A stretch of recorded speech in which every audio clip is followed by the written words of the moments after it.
जिसमें आ रहा है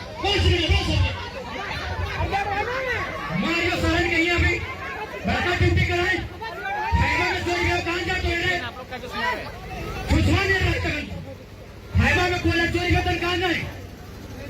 हाँ?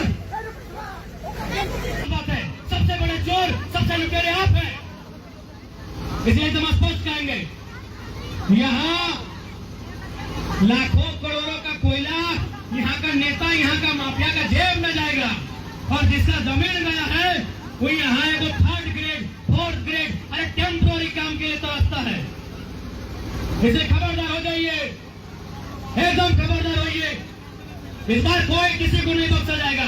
मौत तो ऐसे हमारा द्वार में आके खड़ी है, या तो बीमारी से मर जाइए, चाहे भूखमरी से मर जाइए, चाहे बेरोजगारी से मर जाइए, मौत हमारे द्वार में आके खड़ी है।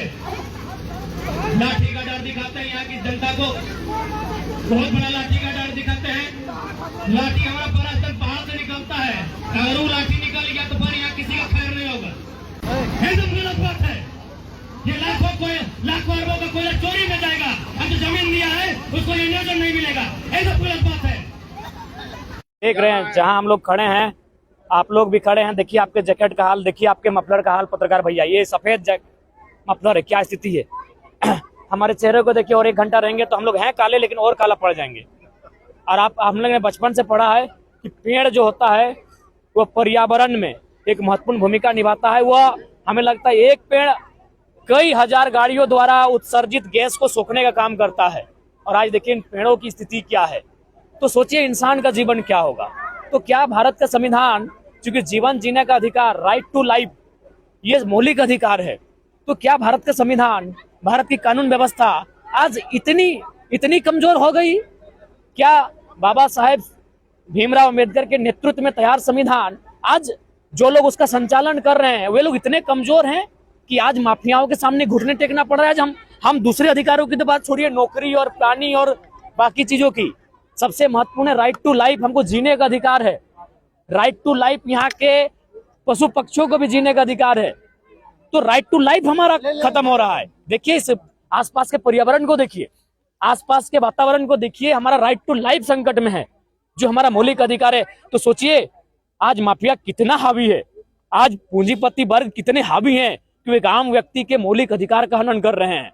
अगर ऐसे में अगर उनको हम लोग न्याय नहीं दिला पाते हैं, आप पत्रकारिता के अंग, मैं विधायिका का अंग, अगर हम लोग उनको न्याय नहीं दिला पाते हैं तो आपके होने और मेरे होने का कोई औचित्य ही नहीं रह जाएगा। मुख्य रूप से जिम्मेदार ये जो प्रबंधन है और यहाँ के जो जनप्रतिनिधि हैं वो मुख्य रूप से जिम्मेदार है। चूंकि आप सभी जानते हैं अभी ईडी का जोर पूरा खूब चला, धनबाद जिले में जीएसटी का घोटाला सामने आया, कई जगहों पे छापेमारी हुई और कई करोड़ पैसे सामने आए। तो जब एक कोयला खनन से करोड़ों का घोटाला होता है तो ये लोग तो नॉर्मल चीजें मांग रहे हैं, ये तो 3rd 4th ग्रेड की नौकरियां मांग रहे हैं। जिस कोयला खनन से, जिस कोयला के कारोबार से, कोयला के बिजनेस से करोड़ों का घोटाला हो सकता है, कई करोड़ों का, वहां हमें नौकरियां देना, इन विस्थापितों की समस्याओं का समाधान करना बड़ी बात नहीं है। इन सवाल निष्ठा का है।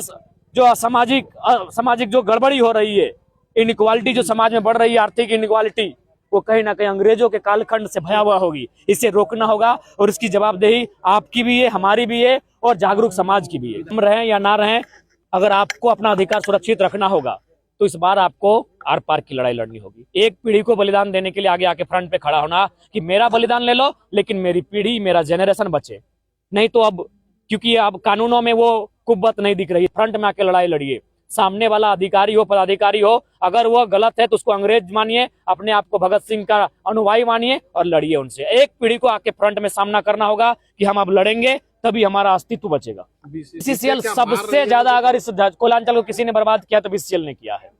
बीसीसीएल जो गुंडा पालती है, बीसीसीएल जो नेताओं को पीछे के दरवाजे से चंदा देती है, बीसीसीएल जो अवैध रूप से लोगों को बसाती है और जब रेतों की बात आती है मौन साध लेती है। कुछ नहीं महाराज, इस राज्य में माफियाओं की और विशेषकर उद्योग जगत की इतनी मनमानी है। आपको याद होगा रामगढ़ में एक अलोका स्टील प्राइवेट लिमिटेड कंपनी है जिसके संचालक कोई रोंगटा करके हैं, जो बहुत नामचीन व्यक्ति हैं, धनी व्यक्ति हैं। मुख्यमंत्री ने संज्ञान लिया ट्विटर में, क्या हुआ पता कीजिएगा।